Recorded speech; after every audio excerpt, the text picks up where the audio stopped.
chair.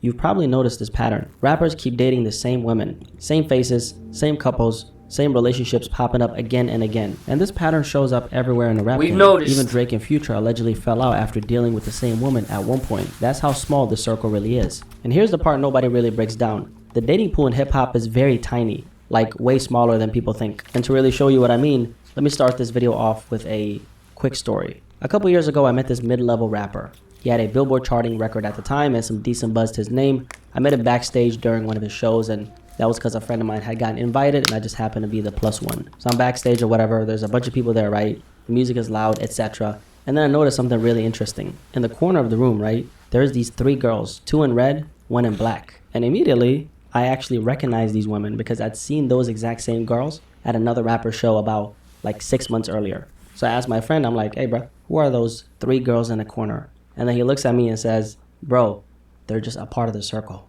At that point, I didn't really need to ask anything else. And for anybody who's confused, he was basically telling me they're regulars. They move around the whole industry. And that's just one real life example of this entire conversation. Once you really start paying attention, you realize rappers aren't dating from the whole world. They're dating from the same circles over and over. I'm talking same faces, same rooms, same rotation, just behind different doors. Now let's talk about some of those very popular faces in hip hop. Because if you've been anywhere near hip hop culture or even hip hop adjacent, you might recognize at least one of the women on the screen right now. Look. Wait. We just reacted to Selena Powell's list yesterday. Let's start with the one to the left, and that is Selena Powell, the self-proclaimed industry thought. I did say self-proclaimed, okay? Selena has built a career off of exposing rappers, finessing situations, turning private moments into clout, and she's taken pride in all this. This is her forte, like this is what she does. And then we have Ruby Rose, someone who got her first big breakthrough dating Playboy Cardi. She rode that momentum very nicely, got connected to the right people, and before you know it, she popped up in the Bad and Bougie music video. Wasn't Takeoff left off Bad and Bougie? RP to Takeoff. From there, Ruby Rose became a recognized face in the industry. She's dated several rappers in the game, built a massive IG presence, dropped music, launched an OnlyFans account. Now Ruby is interesting because she really understood the environment very early on and turned visibility into a business model. And unlike a lot of the women who got caught up in the game, Ruby caught on to the game early and capitalized off of all of it, securing her own bag in the process. You gotta respect it. And then there's India Love, someone who didn't just pop up on Instagram like most people think. India actually first popped off on Tumblr back during that whole, aesthetic edits, it girl era. She built a serious following there before Instagram even became the move. And then after that, she picked up even more attention through reality TV and early IG culture. So by the time Instagram blew up, she was already a known face and slid right into that OG IG baddie / model, whatever you want to call it, right, lane. So she's been in the mix for over a decade, and her first major mainstream moment came from her relationship with the game. At the time, she was 18 and he was 35. 35? I know. It's crazy. Like 35? I know. 35? Yeah. And from that point forward, she's basically been connected to the same circle ever since. Last but definitely not least, we got Brittany Renner. She's another woman who's been in the mix for years. And yeah, she's mostly known for finessing the athletes, but she's been around the rap world as well. She dated Lil Uzi Vert actually way back, and she was even married to Kevin Gates for like 2 business days. Now all of these women are basically the faces everybody recognizes when people talk about the women who've been connected to the industry's biggest rappers for years. But here's the thing. This whole pattern, this rotation, this ecosystem, it didn't start with these women. Before the IG models, before the industry girl even became a term, it all started with one woman, a big throwback, a name from the blog era a lot of y'all will probably recognize, Cat Stacks. I'm Cat Stacks. I got a lot of stories to tell. The people I exposed in my blog aren't all the people I've been with. I've been to Lil Wayne's crib. I've been them. A nigga gave me $1,200 motherfucking dollars. For everyone tuned in during the blog era, you already know who this is. The first real rap groupie the internet ever saw. She was loud, unfiltered, unapologetic, and the definition. Is this Bad Barbie? Is this Daniela before Daniela? Because she's definitely Selena Powell before Selena Powell. You can't tell me that there's not a pattern when you see a woman that behaves in this manner. And then you can't convince me that it's not a bad decision it's not a bad life choice. Like when you see a woman who sleeps around with a bunch of guys and finds it worthy of mentioning and talking about for content or for attention, it usually comes from a woman that is not exactly the woman you would meet and say, wow, she strikes me as very intelligent, or wow, she carries herself elegantly, like a graceful, like a woman should. It's usually a ghetto-y, kind of dull, not dumb. I can't call these women dumb. I don't know Kat. I don't know Selena Powell. I don't know any of these women. But it's like, bro, you good, bud? I'll say whatever the fuck I want to say. And her whole brand was basically exposing rappers. And the thing about Kat Stacks is she actually ended up revealing something nobody was even thinking about back then. And that was that rappers only deal with a select group of women. Now, Kat wasn't just around rappers. She was inside the parts of the industry people never see. And because she was proudly shameless, she talked about everything that she saw behind the scenes. And they were inside the parts of her we never see. Publicity, entertainment, because to them, I just see them as business, not friend type. My family's my friend, but they're just business. Now, that clip right there, that was Kat in her purest form. No filter, no secrecy, no protect the brand. Like, this woman she just didn't give a fuck, okay? And she moved exactly like that. In a lot of ways, Kat Stacks became the blueprint for what we now call the industry girl. And yeah, let's be honest, she was definitely clout chasing like crazy. That was her whole hustle. But here's the funny part. Even while she was doing it for attention, she was accidentally pulling back the curtain on something way bigger than her. She showed you the same thing over and over again. These rappers are basically all running through the same group of women. And once you put those pieces together, you finally understand why this keeps happening. It all comes down to one thing, and that word is access. Who gets in, who stays in, who even has the proximity to step into the room in the first place. One of the first questions that someone asked was why rappers recycle the same women. I wonder why. I'll tell you this. I think they recycle the same women because are all in the same circle. When people talk about access, here's what it really means. Rappers aren't choosing from the world. I see clips of Paul sometimes, and I always expect some little mini rant that he's going to go on. And I don't blame him. He's usually, a couple shots in. And sometimes I can get like that. When I used to drink, I definitely get in my talkative, listen, this is what you got to do. This is what I've been working on. Like, motivational. So I was really expecting some, deep dive. And that man said, because they run in the same circle. That's like today I heard someone say, the average what was it, man? I wanted to give it to y'all. That would, to the average person, that would be stupid. But the average person is stupid. Something like that. Anyways, it's funny when he had said it, I'm thinking he's going somewhere deep, and he ended up saying, but the average person is stupid. But yeah, bro said, yeah, they sleep with the same people because they run in the same circles. That ain't it. And that's the other thing. That's the other side of it. He usually reveals truths. Even at the cost of making men look bad, even making himself look bad. He's going to give you the raw, authentic truth. So I'm expecting him to give it to us truthful. The truth is, they deal with women in the same vicinity, not because they run in the same circle. You know how easy it is for artists to go to a Gucci store in KOP and meet a woman that's beautiful and just right for him, a good, working, humble woman. They run with the same women because it's the same women who are going to keep their mouth quiet after a breakup. They're not going to go to blogs and do a whole lot of ranting or tell you what that guy likes or tell you about the threesomes they had with other women. They run with the same groups of women because those women, something about meeting a woman at these parties and these women that been around other famous celebs, they don't act the way the normal woman at the Gucci store would act. They know how to be seductive. They know how to finesse. They know how to talk to these guys. And it doesn't take much until the guy is like, man, I like this girl. She knows how to be low key. She doesn't mind if I'm cheating. She knows what she wants in life. She knows what I want. They know how to finagle their way in.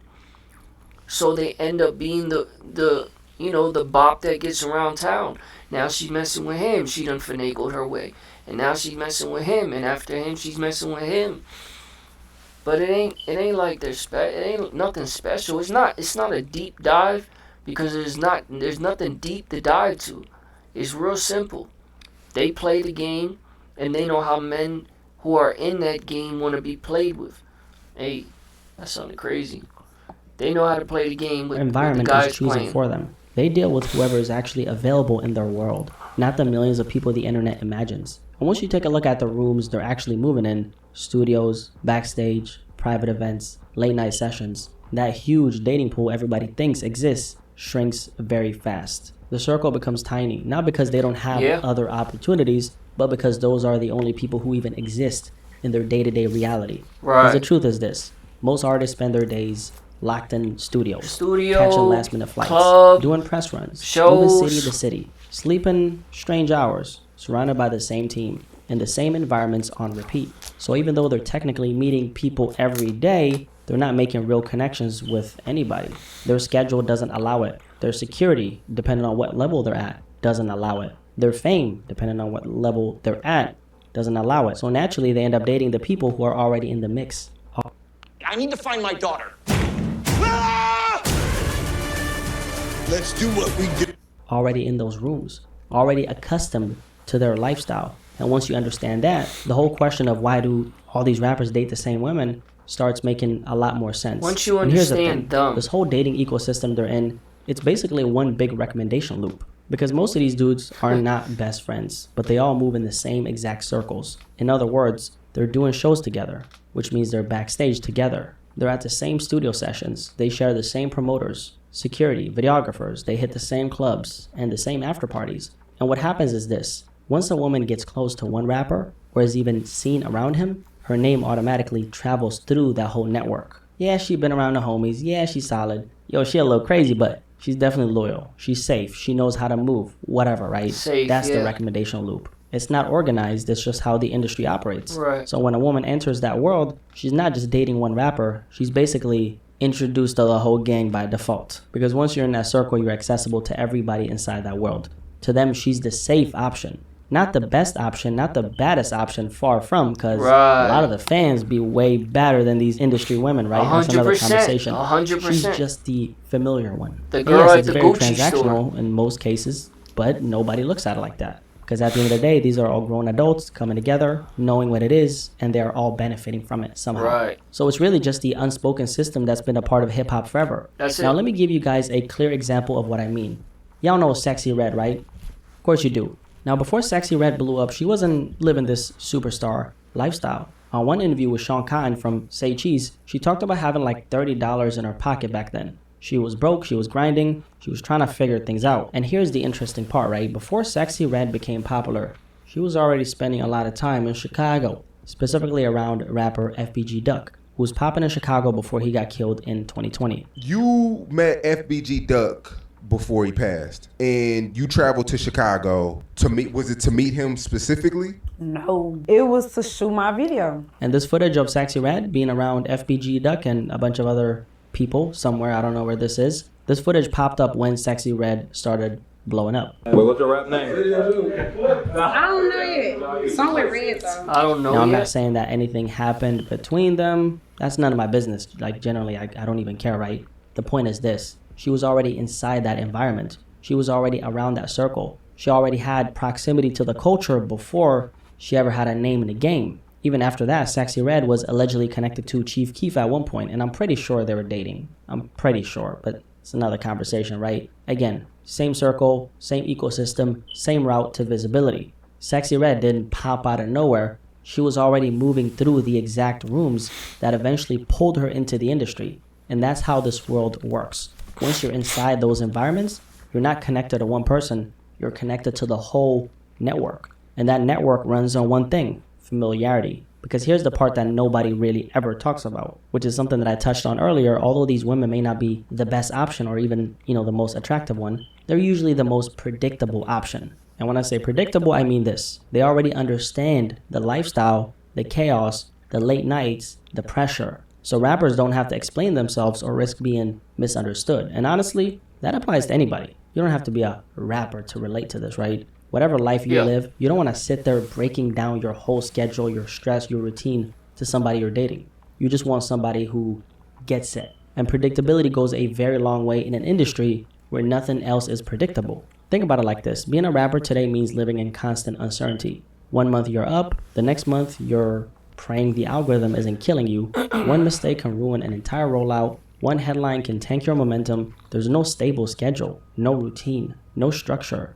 So when everything around you is chaos, your brain naturally gravitates towards whoever feels familiar. And psychologists call this the familiarity bias. You don't need to graduate from Harvard to understand this. It's very simple. Your brain likes what it recognizes. Your brain trusts what it's seen before, even if it isn't the best choice. It's the easier choice because you know it. When your whole life is unpredictable, the familiar woman, the one already in those rooms, already around the team, already used to the lifestyle, automatically becomes the safer pick. There's no time to slow walk a new relationship, no time to figure out who's real and who's clout chasing. So the people already in that circle, the faces they've seen or watched move in that environment, either on social media or in real life, end up becoming the safer choice by default. I remember something Tupac said back in the 90s. That's a good way to put it. He spoke about this exact topic in one of his records. The song is called All About You. And the hook goes, every city we go, every video, I see the same hoes. And at the end of the song, Snoop Dogg jokes about flipping through different music videos and seeing the same exact women in every single one. So they've been talking about this for decades. The only difference now is that the internet made it impossible to miss. Right. Social media amplifies everything. Who's dating who popped out with who unfollowed who. And that pattern becomes a form of promotion in itself, because when two recognizable names link up, it's not just a relationship, it's a headline, it's a storyline. It's free marketing on both sides. The circle didn't get smaller, the visibility just got louder, and that's thanks to social media. At the end of the day, it all comes down to proximity. When the same 5 people are in the same rooms, living the same lifestyle every single day, of course they're going to end up dating the same people. Of course we see the same faces linking up. So the real question is this: does hip-hop actually have a dating problem, or is it just a lifestyle that comes with it? The environment, the reality of being stuck in a world where proximity decides everything. I guess that's where I would ask you, why do you think rappers keep dating the same women? If you made it this far, drop a like on this video. Clearly this conversation resonated with you. Definitely let me know in the comment section below what you guys think about this entire conversation, and catch you guys in the next video, man. Peace. I'm out. It's like bro said. This is Buick. He hit the nail. He hit the nail on the head. It's like he said. It's just the guarantees. Listen, peace of mind is priceless. You can't put a price tag on peace of mind. You can't. It's priceless. And there's nothing better than you know what you're getting with these women. You know because she used to date Ye, or she used to date Wiz. Yeah, it's bad. And you know, you've never heard her say nothing crazy about Wiz. You never heard her. You don't see her on interviews. She's not looking for attention from blogs. She's not gossiping. She's looking good. And you approach, or most times, that's the part that we're not mentioning. 9 out of 10 times, 9.5 out of 10 times, these women that we see recycled, for lack of better words, these women that we see popping up with a new guy in the industry, they're approaching these guys. They're basically bagging these guys. Black China's walking up to the man she wants to take home that night. And that's the guy that she ends up dating. These women are fine they're fine. They are. They're with guys who got money. They get work done. And they know what these guys want. They know these guys want secrecy. They know that these men want loyalty. They know that these men want a freak. They know what these guys want. They're just playing the hand they're dealt. And they're taking a gamble. I mean, we just happen to see, by the time it hits the public, we just happen to see she's with this new guy. But we don't see all the times they miss. We don't see the times, Future's like, nah, I'm cool, but it was nice to meet you. We see the times that it worked after a night in the club, going to different clubs. They know the spots because it only takes one. Once they know one rapper and they network, they know how to. You know what's a good example? You ever watched the movie Casino? You remember Ginger, how she drove that man crazy? The man who had the money. Robert De Niro's character had money, he had power, he had success, he had a position, he had a voice, he had respect in the town. But there's something about the way Ginger knew how to be seductive. Ginger knew how to move in a room full of vultures. Ginger knew how to be light. Ginger knew how to get tips out of people and who to tip and who to be connected with and who to respect and who to make feel like they mattered. And it's something about a beautiful, seductive woman that will always be a weakness for men if we're not careful, if we're not strong-minded. And again, this is another part that we're leaving out. Where do these women usually happen to pull these men? At the club. What is an artist doing at a club? Performing or hanging out? What are they doing when they hang out? Drinking, taking substances, smoking, feeling good. Then you get approached by this bad, beautiful, seductive woman. She's saying all the right things. She's doing all the right things. She's moving right. Quiet, secretive, low. And you're going. Because it's already a weakness. And now you're not even in your right mind, sober. So this is why we see it happens. And again, chat, we're leaving out the best part. They know what these guys want. So they want to freak. And these women know how to move. And it works. It works time and time again.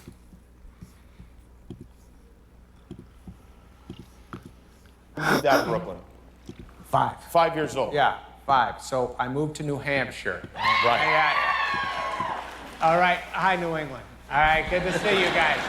So what happens is my parents are very Brooklyn. And we moved to New Hampshire, and it's first grade, and I'm very nervous about my first day of school. And I say to my dad, I'm scared of the boys. They're going to be nasty to me and blah, blah, blah. And my father, in a very Brooklyn way, said, go find the biggest kid and just knock him out.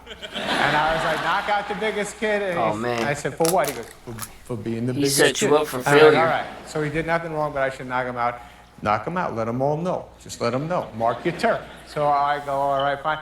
I'm terrified that I have to do this. I get to school. First day, I'm the biggest kid there. And literally, like, 14 New Hampshire kids just beat the living crap out of me. It sounds like they had the same advice. Really great advice. I'll show you this. What? Oh, Jesus, no wonder. No. Yeah, this is what I said. I brought this special because my father passed away a while ago, but I stole this. My mother let me take this from his closet. This shows you how Brooklyn, my father. Oh, wow. Nice. What? That's very Brooklyn. That's really your dad's bell? That really is, yeah. Oh, my gosh. Did he ever use this? He had to use that a few times. Yeah. Everyone's gearing up for the holidays. That's one of those things I wouldn't know if I want to wear it or if I want to get. I wouldn't know if I want to wear it or if I want to save it and get, a bunch of them remade. Like, make new ones so I can wear something like that in memory of him. But just save the one he wore. That's fire. Amazingly tight. Yes, I love my dad more than anything, and I looked up to anything he told me to do, I would do. But I worshipped him. It's a completely different interview, right? I don't know why this came up, but I was in the car with my dad when I was this is different. When I was like 11 or something. Oh no, I was probably like 14 or something. Mm-hmm. So I'm sitting in his car. We're about to go in the house. And I look over at my dad. He's about to get out. And I go, Dad, were you ever with anyone before Mommy? And he goes, what's that?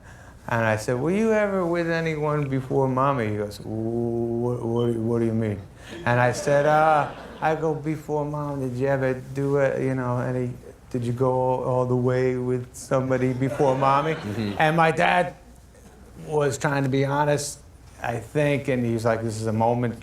And he goes, well, on a few ladies before your mother I practiced with. And I was a kid, and I was like, what does that mean? And then he goes, well, I wanted to make sure I was prepared for your mother properly. And I remember just going, no! I ran into the house and hugged my mother, and I was like, hey, Daddy's a whore. I remember the... Okay, so congratulations. I'm going to just say a few jokes. Here we go. Oh, all right. Congratulations, Jimmy, my honorary Jewish friend.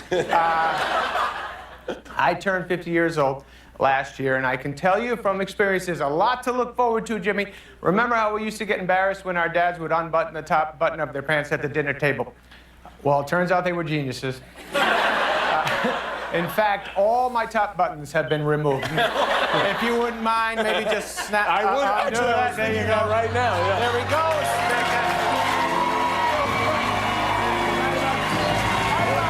Got enough? One more. Right there. Just a little bit. That is better. That's still good, Jimmy. All right. Great thing about being in your 50s is that your doctor will stick his finger inside you even if you don't ask him to. And, Is that? I bet that's why my cancer comes on. You like that? I love your character in this film. You really portray this character beautifully, and he's a guy whose dreams haven't quite come true. Right. There's a lot of complexities to the character, yes. and also I liked your look in the movie. It was a different look for you. You had a mustache. You're kind of a guy that doesn't. I think we have a still of you there. You grow a little mustache for the role. Yeah. Yes.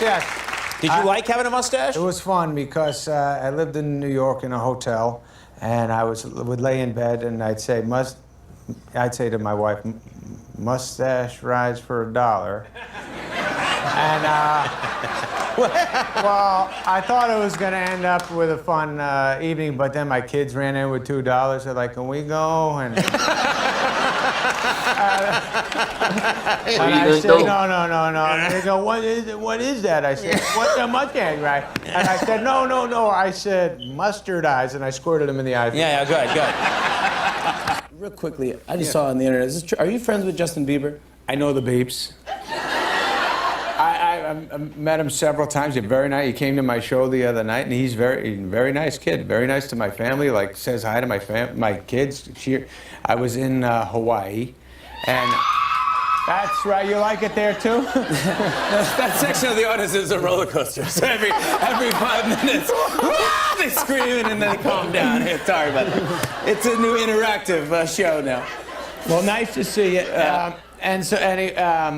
I was in Hawaii. My kids were swimming in the pool, and I had a FaceTime going with the Biebs, and I said hi to the Biebs family, and then I said, while I got you, you mind saying hi to my 2 kids? He said, sure. And so I flipped the phone around, and my kids get the hello, but there were like 50 other kids in the pool going, oh my God!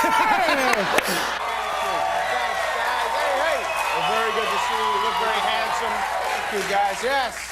You're very dressed up tonight. That's right. I heard you were talking about how Rickles, what he said about when he saw me. Yeah, Rickles, you guys were here together one night, and Rickles spotted you, and there was a bunch of people around, and Rickles yelled, hey, let's take up a collection and buy Adam a suit. That's right. Man. Is this what you got? Yeah. This is the respect for the man. No, he was just the greatest guy. Yeah. I mean, you really got to be tight with him. I had like hit and run, and I mean, I worshiped the guy too, because my father worshiped him. Oh, yeah. You know, like that's how it goes. Your dad loves somebody, you love somebody. So anyways, I was at dinner with Steve Buscemi. Mm-hmm. This is like 25 years ago or something. We're sitting at Dan Tana's and eating, and then Rickles came over to us, and we were like, oh my God, this is happening right now.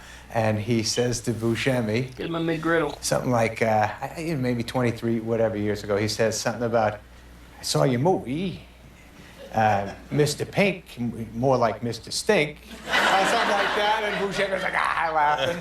And then he laughs and he goes, ooh, maybe get some braces. Something like that. And then he sees me and he goes, ooh, and you. And I go, hey, how you doing? And he's like, I think it was Happy Gilmore or something. He goes, so Happy Gilmore, watch the whole thing. Wow, amazing how no talent can get you a movie. I was like, yes, yes. I wanted a trip I'd never forget. The hotel was so beautiful. Chat, y'all know about Steve Buscemi's his little background, how he was a firefighter before he became an actor? And he's a great actor, chat. Great actor.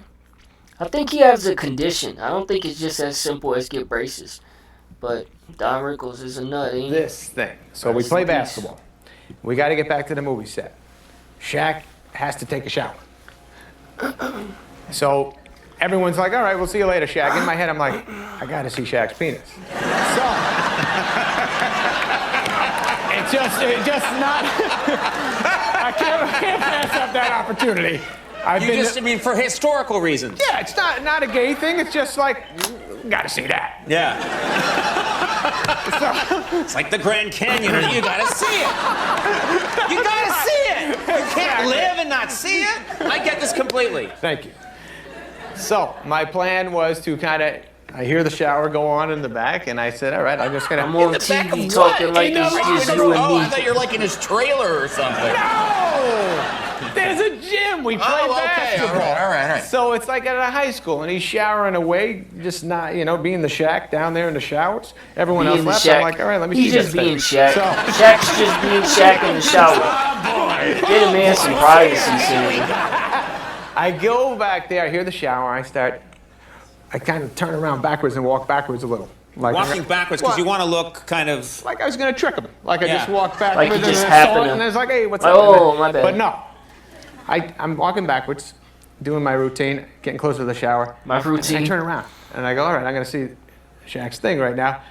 His bodyguard is there. And his bodyguard is just so strong and big and like this thick neck, bald head, and this one eye is looking at me with this one eye. So I said, sorry, I was just trying to see Shaq's penis. I apologize and I'm out of here. Please don't tell Shaq this happened. So I see Shaq later on the set, and I was like, I guarantee that guy ratted me out. So I said, for sure. Shaq, sorry about that before with your security guard. And he goes, I don't got a security guard, that was my dick.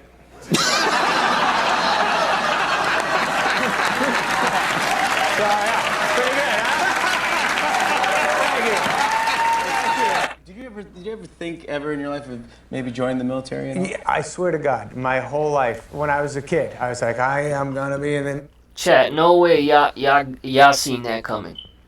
No pun intended. One eye. I ain't see it coming, chat. I ain't see it coming. I'm gonna defend our... That's all I ever talked about in my house. Like, I'm defending, this is what I'm made for. And then I was like 15 at the dinner table, and I was saying that same speech, I can't wait to join the military. My father goes, you're not joining the military. And I go, why not? He goes, because you're a pussy.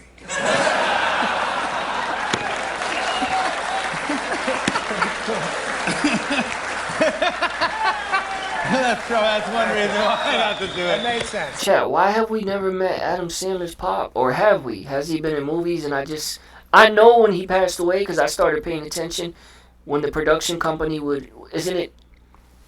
Let me not misquote that because I could be wrong. Happy Madison Productions. I always thought that had something to do with his pop. But yeah, I feel like I don't know his pops. He sounds like a solid dude. Maybe that wasn't the best wording, but I don't know how old his pops was. Sometimes when you get older, you just tell it how it is. But that's love, if you ask me. He knows who he is, and he's trying to protect him from that. That makes sense. Hey, sometimes when I'm having conversations with the YNs, sometimes I want to say the same thing to them. Like, bro, don't go do that. Like, yeah, it's going to help you become a man, but you could become a man out here. That's going to help you become a man, but you're going to have to give your time to it. You ain't getting 4 or 5 years back. You can become a man out here and do something.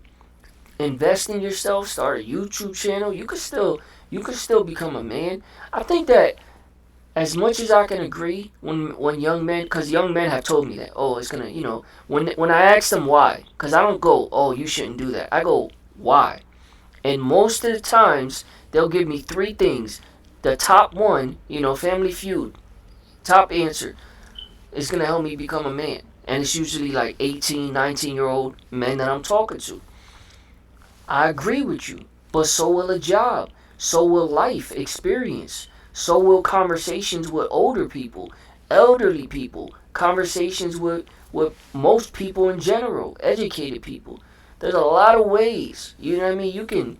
You can make you become a man. So will the Bible help you become a man. Youth group, like hard work, travel. Go see how they live in Dominican Republic. Go see how some places are in Puerto Rico. Go give back. Go with your church. Go give back to your community. There's a lot of ways to become a man. And I just feel like if you think that's the best way, you also got to keep in mind what you're giving for that. You're giving 4 or 5 years of your time. Your youth. You're not getting this back. What would make a difference if you take some time before you go do something that you know you're most likely get accepted for? Why can't you take 3 years, not even 4 or 5, 3 years, and consistently do YouTube and stream every day? And while you're doing that, pick up a book. Read a book once a month. And while you're doing that, go do something outside of what you do for yourself. Go to a homeless shelter. Go to a youth group. Go to a rec center. Go help some kids out. Just talk to the kids. Just talk to them. Just ask a lady, hey, can I help serve lunch every day here, or once a week here, and talk to some of the kids and see how the real YNs are coming up and see what they're going through and see if that doesn't start to shape you as a man. But to go, oh, I don't know how to become a man. I don't know what I want to do in my life. I feel like I'm a little bit here. I'm lacking here. I don't take life serious. I don't know. I'm going to go in the army. I feel like slow down. Mind you, thank you for your service. You know what I mean? Make no mistake. We support our troops. But someone who's young and has many options, I think that should be put on the back burner. Not that you're putting our troops on the back burner or our country on the back burner or ever putting our freedom on the back burner, but there's other things that you can try before saying, all right, let me do the guarantee. That's almost a guarantee. If you're healthy and you can pass what is needed, you'll get accepted. What else can you try? It might be harder. It might be hard to try some things. It might be confusing. You might feel lost for a year or two. But those things will also help you become a man. And that's what I tell the young people when I have that conversation. And I'm actually glad we got to have this conversation, because this might apply for a young boy out there right now. And this might be what you need to see to go, you know what? That's true. I can go do the army. I was looking at the paperwork. But I'm going to get accepted most likely. What if I take 3 of those years and see what I can do here? Putting in work, though. If you're not going to put in work, if you're not going to do the work, show up for your consistently, do the reaction channel, put the YouTube edits in, figure out your shorts or find a clipper. If you're not going to do none of that, if you don't want to do none of that, if you're going to wake up every day and say you're going to work on YouTube or start a channel or your music and you're just going to watch YouTube for 9 hours a day and Netflix and overly sleep in and eat, then yeah, you're right. You're right. You need something that's going to get you right. So go. Go ahead and go. Boots on ground. Because literally, I would try to do one chin up back then. And my father said, that's going to join the military. No, okay. You're not going to save the world. Yeah. Tabloids. No. Yeah, I have to ask you about this. This is a picture. And this article was all about how Jack Nicholson and you go to the Lakers game together, and the Lakers are getting beat, so it's that you guys left early before the end of the game, and it was sort of saying like, hey, you guys walked out on the Lakers. Lakers were having a dry spell, but it's not like I have anything in that decision. You know what I mean? Well, what happened? Yeah. Nicholson says... Jack says, let's go. All right, so we're losing. Grab Lakers your are things. losing by like 19. And Jack says something like, 6 minutes left. I go, yeah. And he goes, 19 points. They're going to lose. I go, well, they could come back. He's like, well, I don't, something like, the Lakers have to score 20, and OKC has to score none. I go, yeah. He goes, it's a good way to put it. And I go, yeah. No, maybe we should, we should stick around. I think maybe finish it up. He goes, we're leaving.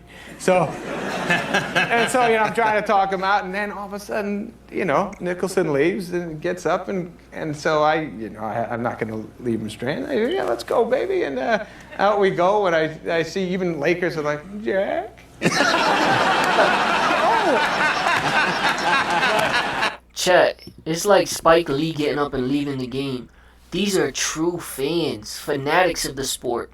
I mean, they take their hard-earned money and they guarantee themselves a spot to sit every day, every game. Like, these are real fans. If they have the time, they're there. So that would, as someone who plays every day, you've probably spoken to Jack Nicholson. You see him all the time. That would kind of distract you. Like, you just gonna leave because we're losing? That would low-key be a little bit disappointment. But that's why they're athletes. That's why they're trained for this. They keep their head in the game. And I ain't gonna lie, Chad, that would be the worst position I think I would want to be in. I wouldn't want to be in that position. My man's is leaving, and I respect this person. No way. Once he got up, now I gotta get up. Even if I'm sitting there saying, yo, bro, if you leave, I'm telling you right now, I am not getting up behind you. No way I'm about to walk out. Like, if I'm basically, me getting up and walking out basically says, y'all not winning, y'all not coming back. And even though Jack was right, there's many times where because I'm a true believer of it's not over till it's over. But Jack putting it like that, they got to score none. We got to score 19, 20. That's a good way to look at it. 6 minutes left. But I would be telling him, I'm trying to convince him, bro, I don't know what's going to persuade you, but I'm not following you. And truth be told, once he got up, I'm getting up. Ain't no way he's taking that walk alone. A lot of times when you call your manager or your agent, they work at these giant agencies and management companies, they talk to you, they try to make it look like it's just you in their day, but they got other people. So anyway, Sandy's on the phone with me talking. He's telling me stuff, I'm telling him stuff. I'm like, this is my manager, I feel very safe telling him Sandy things. Wexler? And then we end the call and I hear him say, Linda, call so-and-so. So I'm like, Linda? Who's Linda? And he has his assistant listening to the call, and he's calling the next person. Nice. So I catch him doing that, and apparently. So I call him up, and I say, dude, was she on the phone while I was talking to you? And he's like, yeah, but she's very cool. And I said, yeah, but I don't want, I'm kind of telling you stuff I don't want her to hear. Everything, and he's like, yeah, right. I said, so you won't have her on the phone anymore? And he's like, nah, not a problem. So I'm talking on the phone the next time I call him. I'm talking, and I'm hearing like this weird. I'm like, what the hell? So I know he's got somebody on the other line. So I say, so no one's on the other line, Sandy? And he goes, no, nobody. And I go, hey, is your wife okay? Is she mad at you? And he goes, why am my wife mad at me? And I said, you know what you told me earlier about Linda and you masturbating to her all the time. And then I hear, Linda, hang up your phone!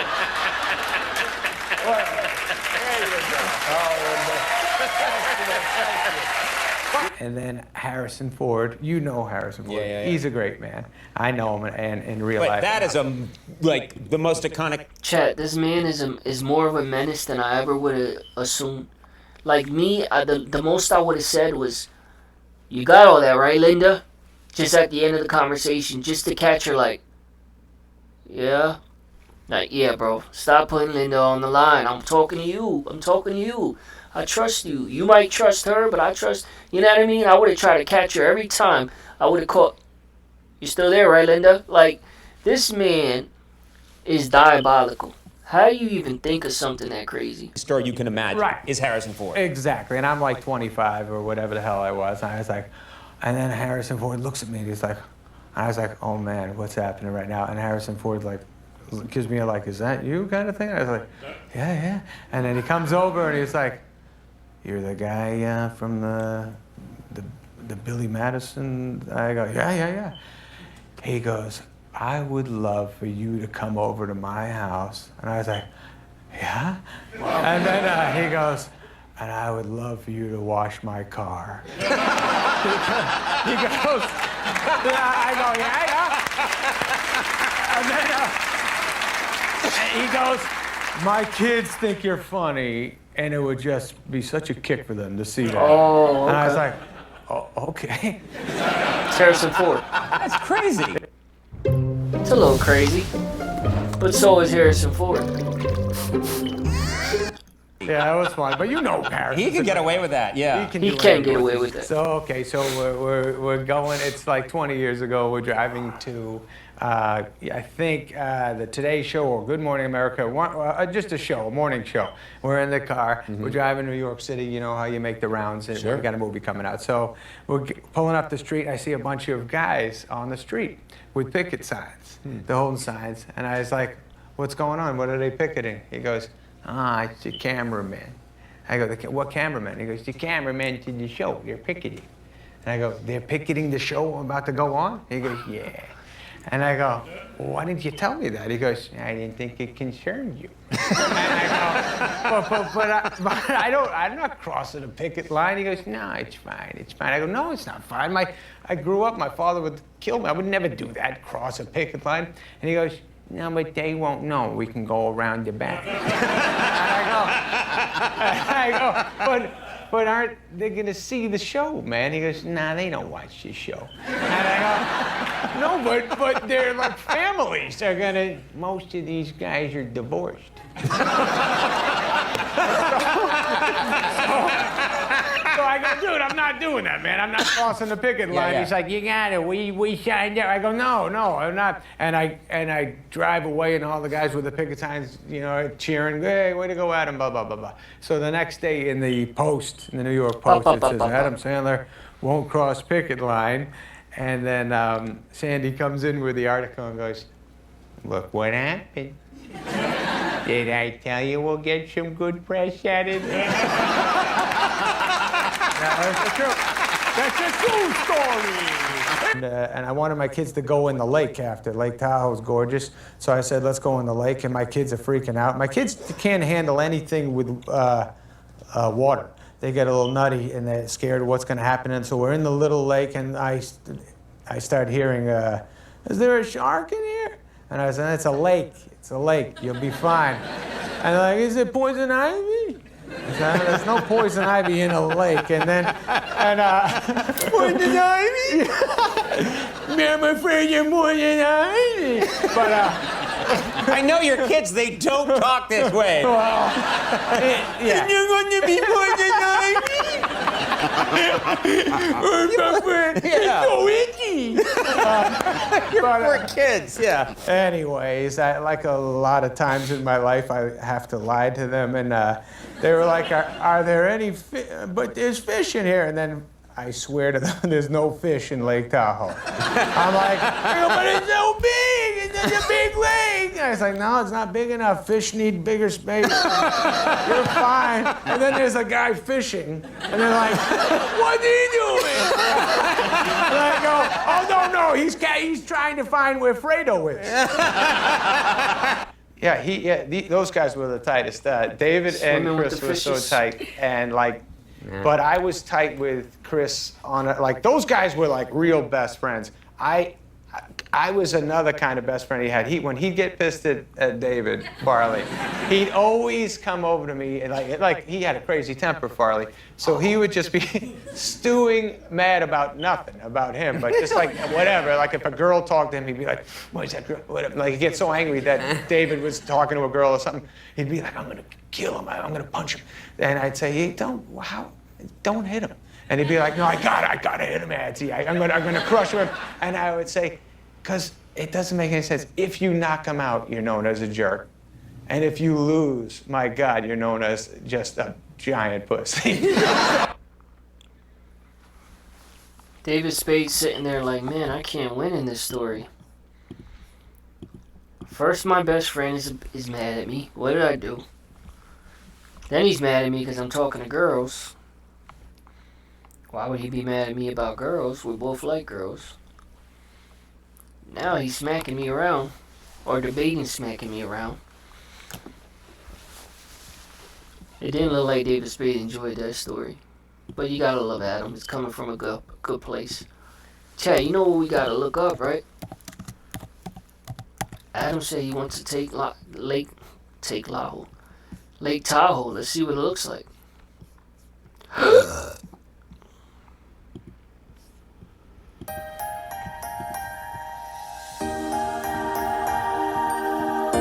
Filled with over 39 trillion gallons of pure Sierra snow. Just show us what it looks like. Angels, you must go to its shores. From the Native Americans who called this place Big Water, to the trappers, timber cutters, and pioneers who followed. In the 1870s, an awestruck Mark Twain wrote, "To breathe the same air as angels, you must go to Tahoe." By the time the 20th century rolled around, lodges, taverns, and casinos had sprung up all around Tahoe's shoreline, catering to legions of weary city folk keen to experience that heavenly air for themselves. When you're ready for a little alpine magic, take the 4-hour drive from San Francisco to the sunlit shores of Kings Beach. Set on Tahoe's northern end, this beach was named after local card shark Joe King, who used his winnings to develop some of the lake's earliest lodgings. On the lake's southern shore is Pope Beach, where you'll find another Tahoe institution. At historic Camp Richardson, generations of families return year after year to create lifelong vacation memories under the towering pines. From Pope Beach, saddle up and follow the bike path to the Taylor Creek Visitor Center. An open-air classroom for the entire family, the center features fabulous interpretive walks, such as the Rainbow Trail. This wetland loop even features an underground chamber, giving visitors a unique salmon eye view of this incredible environment.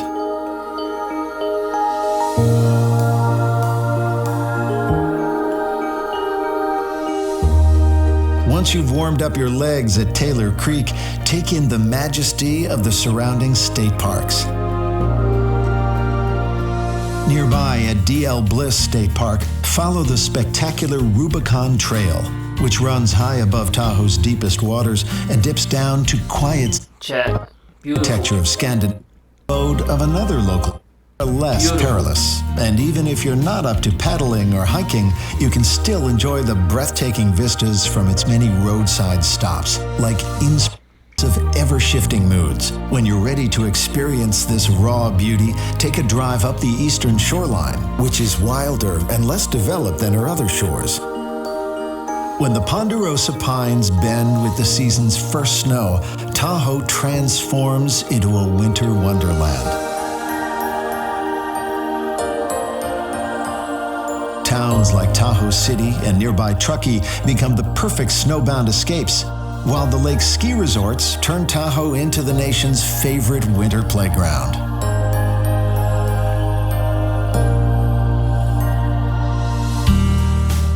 As far back as 1856, mountain men like Snowshoe Thompson were traversing these slopes on wooden skis. But it was the Winter Olympics that really put Tahoe's runs on the map. In 1960, skeptical teams and officials from 30 countries descended on a fledgling resort called Squaw Valley, and they were soon won over. In the decades since, over 20... Chat. Imagine before the internet, and even if not before the internet was heavy with photos.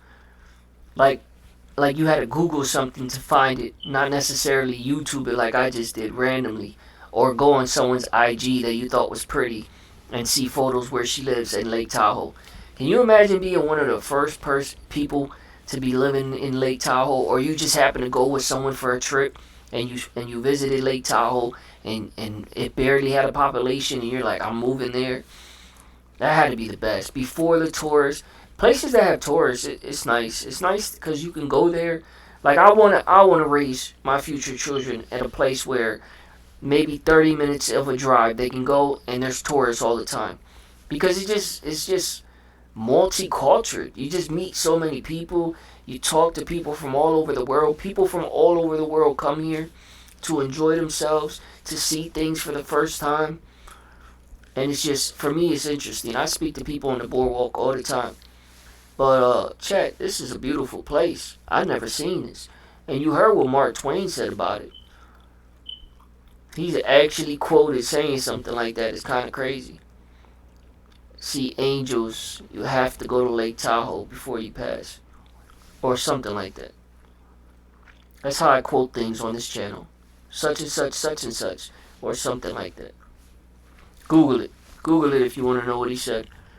Chad, we need a stream in we need at least one IRL stream in Lake Tahoe with like a couple pretty young ladies. That's something I could put on the content checklist. Alright, chat. It was nice to see. It's beautiful. It's big, but it's beautiful. Nice little vacation spot. Chat. Get out.